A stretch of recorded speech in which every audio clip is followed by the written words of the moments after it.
10월 23일 토요일입니다. 새벽 예배 드리십니다. 다 함께 찬송가 539장을 찬송 드리십니다. 539장입니다.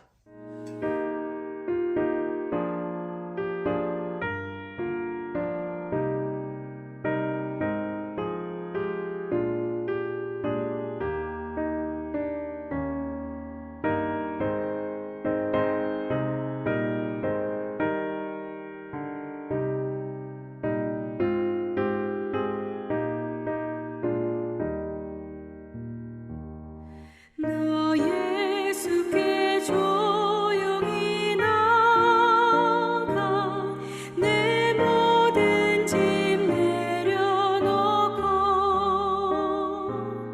주 십자가 사랑을 믿어 죄 사함을 너 받으라. 주 예수께 조용히 나가 내 마음을 쏟아 놓으라. 늘 은밀히 보시는 주님 큰 은혜를 베푸시리. 주 예수의 은혜를 입어 내 슬픔이 없어지리. 내 이웃을 늘 사랑하여 너 받은 것 거저주라. 주 예수께 조용히 나가 내 마음을 쏟아 놓으라. 늘 은밀히 보시는 주님 큰 은혜를 베푸시리.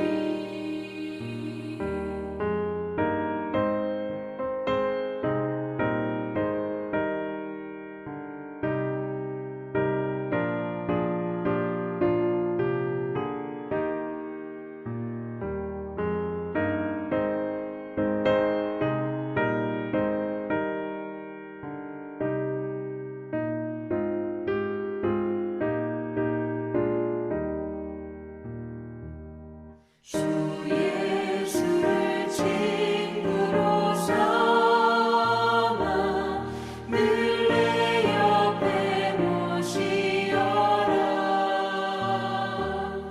그 영원한 생명샘 물에 내 마른 목 죽이어라. 주 예수께 조용히 나가 내 마음을 쏟아 놓으라. 늘 은밀히 보시는 주님 큰 은혜를 베푸시리. 너 주님과 사귀어 살면 새 생명이 넘치리라. 주 예수를 찾는 이 앞에 참 밝은 빛 비추어라. 주 예수께 조용히 나가 내 마음을 쏟아 놓으라. 늘 은밀히 보시는 주님 큰 은혜를 베푸시리. 사도신경으로 우리 신앙을 고백합니다. 나는 전능하신 아버지 하나님, 천지의 창조주를 믿습니다. 나는 그의 유일하신 아들 우리 주 예수 그리스도를 믿습니다. 그는 성령으로 잉태되어 동정녀 마리아에게서 나시고 본디오 빌라도에게 고난을 받아 십자가에 못 박혀 죽으시고 장사된 지 사흘 만에 죽은 자 가운데서 다시 살아나셨으며 하늘에 오르시어 전능하신 아버지 하나님 우편에 앉아 계시다가 거기로부터 살아있는 자와 죽은 자를 심판하러 오십니다. 나는 성령을 믿으며 거룩한 공교회와 성도의 교제와 죄를 용서받는 것과 몸의 부활과 영생을 믿습니다. 아멘. 오늘 은혜 주실 기록된 하나님 말씀 욥기 11장입니다. 10절에서 20절까지 말씀 보겠습니다. 욥기 11장 10절에서 20절까지 말씀입니다. 다 함께 읽는 중에 은혜가 되시기를 바랍니다. 함께 읽습니다. 하나님이 두루 다니시며 사람을 잡아 가두시고 재판을 여시면 누가 능히 막을 소냐.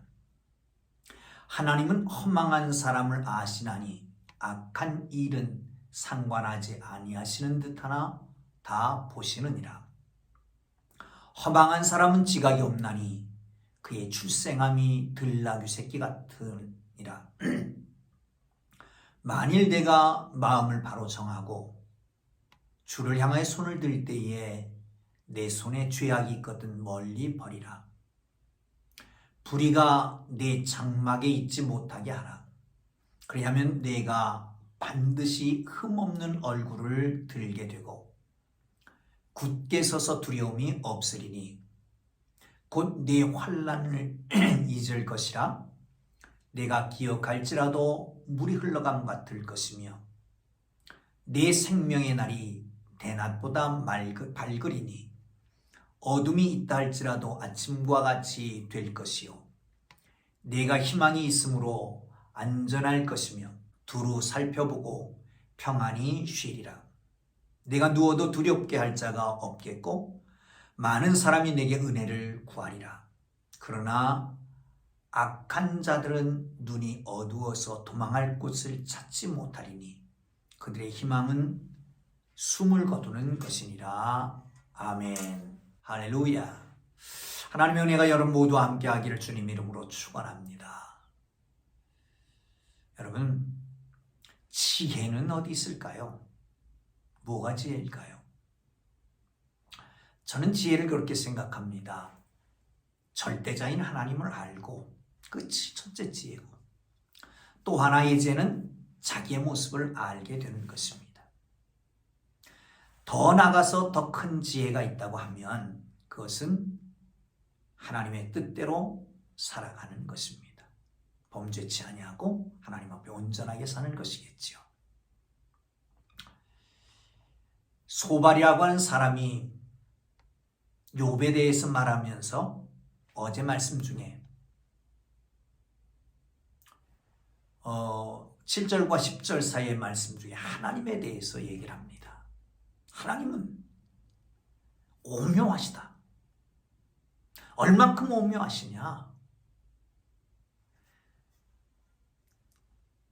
하늘보다 높고 수월보다 깊으며 땅보다 길고 바다보다 넓다.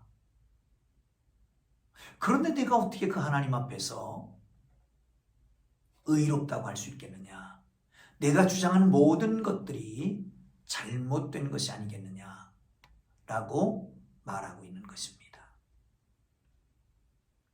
그러면서 그 하나님이 두루 다니시며 악한 자는 가두시고 그리고 재판을 하시는데 거기에서 벗어날 자, 피할 자는 아무도 없다. 그러므로 회개해라.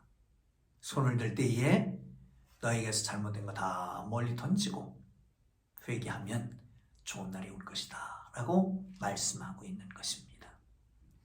사랑하는 성도 여러분, 그렇습니다. 욥이 하나님의 징계에 대해서 억울하다고 주장합니다.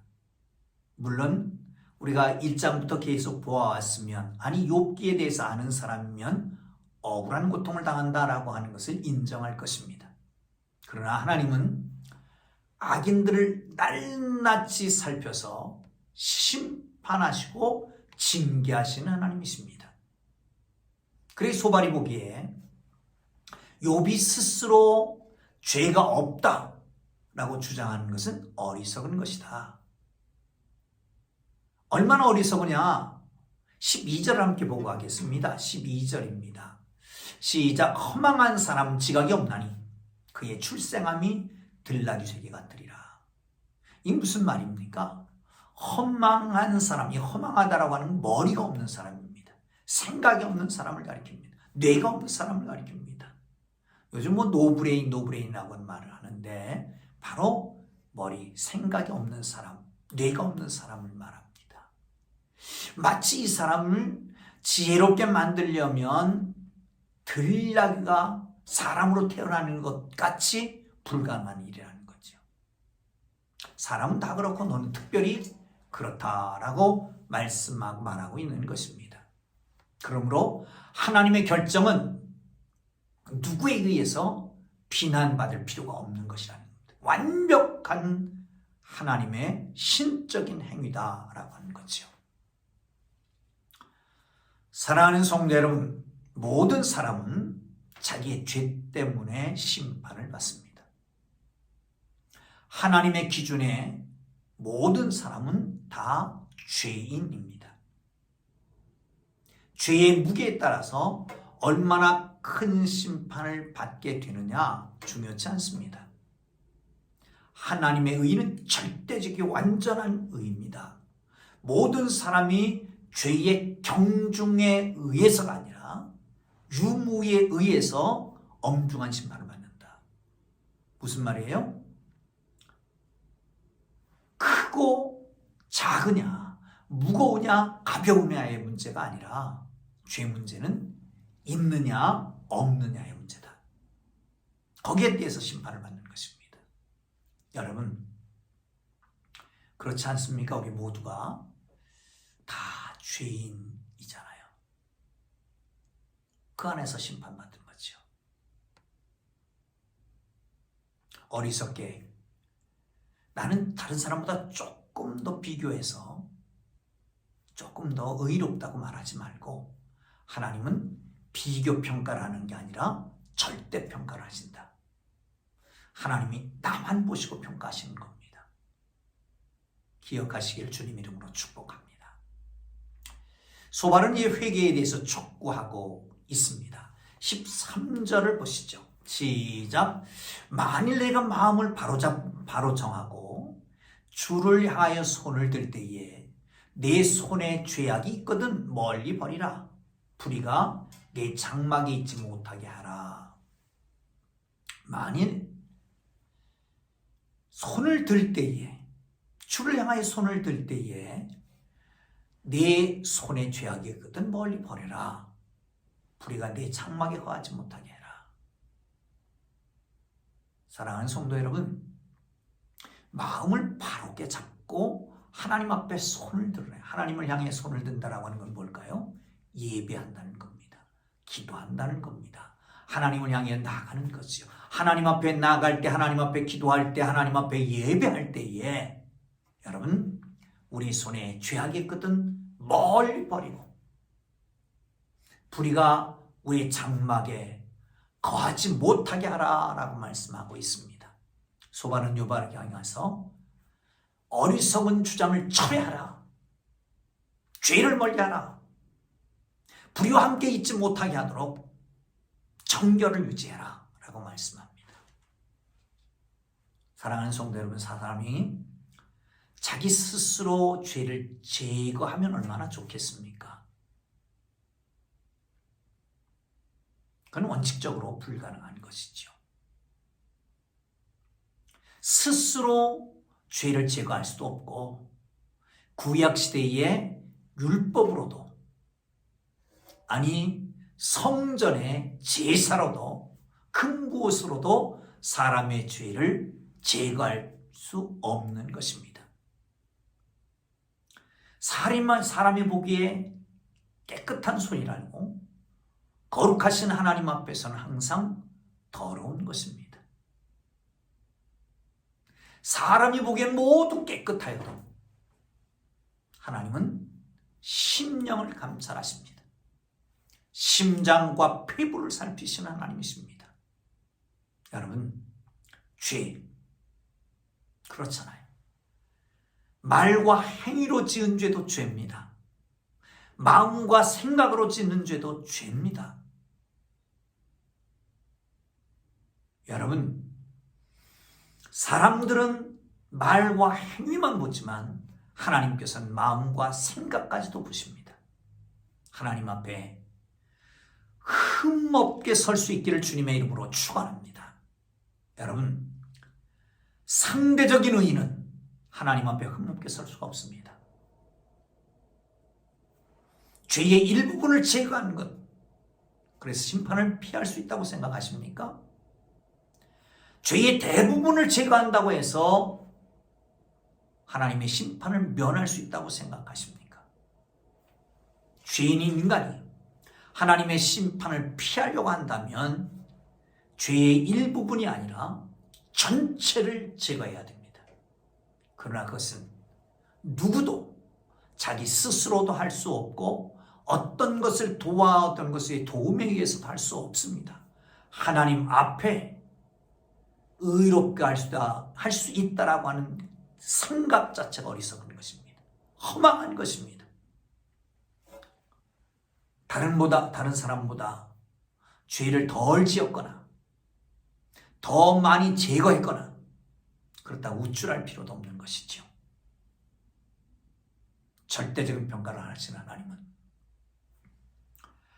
예수만이 절대적으로 의로우신 분이요, 그분의 십자가의 구속만이 우리를 모든 죄에서 건져내실 분인 것을 믿으시기를 축원합니다. 그런 사람만이 심판을 모면할 수가 있는 것입니다. 주님만이 생명의 길입니다. 주님만이 심판에서 생명으로 옮기게 하실 수 있는 능력을 가지고 계신 분입니다. 주님만이 저주에서 축복으로 옮길 수 있는 분인 것이죠. 자, 이제 성경 한 번 더 봅니다. 15절에 봅니다. 15절입니다. 시작. 그리하면 내가 반드시 흠없는 얼굴을 들게 되고 굳게 서서 두려움이 없으리니 곧 네 환난은 잊을 것이라. 내가 기억할지라도 물이 흘러가는 같을 것이며 네 생명의 날이 대낮보자 밝으리니 어둠이 있다 할지라도 아침과 같이 될 것이요. 아멘. 도덕적으로 결함 없는 얼굴을 떳떳하게 들 수 있게 된다는 거죠. 회개하고 나면 하나님 앞에 두려움 없이 굳게 설 수 있게 된단 말이죠. 그동안 겪었던 모든 환난은 잊게 될 것이며 설령 그것이 기억날지라도 물 흘러간 것 같이 사라지고 만단 말이죠. 사랑하는 성도 여러분, 내적 차원에서 회복이 있습니다. 정신적 평안을 누리게 된단 말이죠. 회개하는 사람에게. 또한 그는 말합니다. 삶이 빛으로 가득 차게 될 것이고 안정된 삶과 타인을 위해 봉사할 수 있는 길도 회복되게 될 것이라는 겁니다. 평화와 번영과 위엄 등이 회복될 수 있을 것이며 사방을 둘러보아도 걱정할 거리가 없어요. 안심하고 자리에 누울 수 있는 것이죠. 누워 쉬어도 누가 그를 깨워서 두렵게 할 자도 없는 겁니다. 많은 사람이 그에게 은혜를 구하게 된다라고 말씀합니다. 여러분, 이런 회복의 역사가 여러분 모두에게 일어나기를 주님의 이름으로 축복합니다. 여러분, 지난 수요일 저녁 예배 나오신 분들은 아마 들었을 줄 압니다. 또한 스트리밍으로 함께 말씀을 나눴기 때문에 볼 수도 있었을 것입니다. 여러분, 사도행전 3장을 말씀드렸는데 3장 19절에 보면 그러므로 회개하고 돌이켜 너희 죄 없이 함을 받으라. 이같이 하면 새롭게 되는 날이 주 앞으로부터 이를 것이요. 회개하고 돌이켜 너희 죄 없이 함을 받으라. 그리하면 새롭게 되는 날이 주 앞으로부터 이를 것이다. 할렐루야. 새롭게 되는 날이 이르기를 주님의 이름으로 축복합니다. 새롭게 되는 날.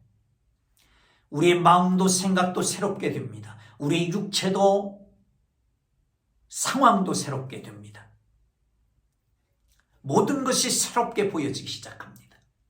새로운 결과가 탄생하게 되는 거죠. 어떻게 하면요? 회개하고 돌이켜 죄의 사함을 받으면 새롭게 되는 날이 여러분의 삶 속에 나타나기를 주님의 이름으로 축원합니다. 어둠이 있을지라도 아침같이 되는 축복이, 절망과 저절 속에서 희망의 빛이 비춰지는 은혜가, 어떻게 하면요? 회개하고 돌이켜 너희 죄 없이함을 받으면. 여러분, 수요일 저녁 예배 설교하면서 죄라는 건 뭘 죄라고 그랬을까요? 왜 회개라고 그랬죠? 지금 한 일이 성전 미문에 날마다 앉아서 구걸하던 사람을 예수 그리스도의 이름으로 이렇게 세운 겁니다. 뛰기도 하고 겹기도 하고 하나님을 찬양하게 된 사건입니다. 그런데 사람들이 베드로와 요한을 주목합니다. 그들에게 하는 말입니다. 이것이 우리가 한 일이 아니라 왜 우리를 주목하느냐? 하나님께서 하신 일이다. 그러면서 회개하라고 말합니다.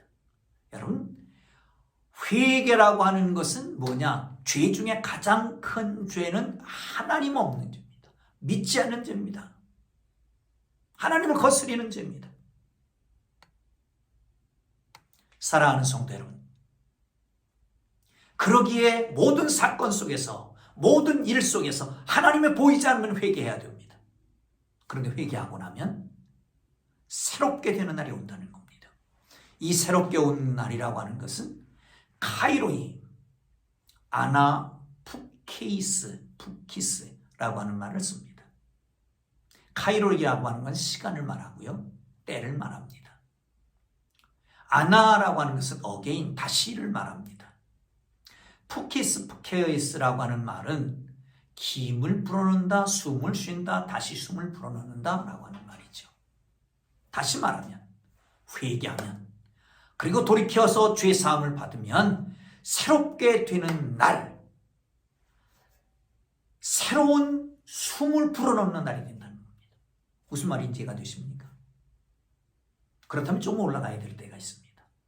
창세기 2장 7절이죠. 여호와 하나님이 흙으로 사람을 지으시고 생기를 그릇 코에 불어넣으시니 사람이 생명이 된지라. 진흙에 여호와 하나님의 숨을 불어넣으시니까 생명이 되었다고 합니다. 이제 새롭게 그 숨을 불어넣으시는 겁니다.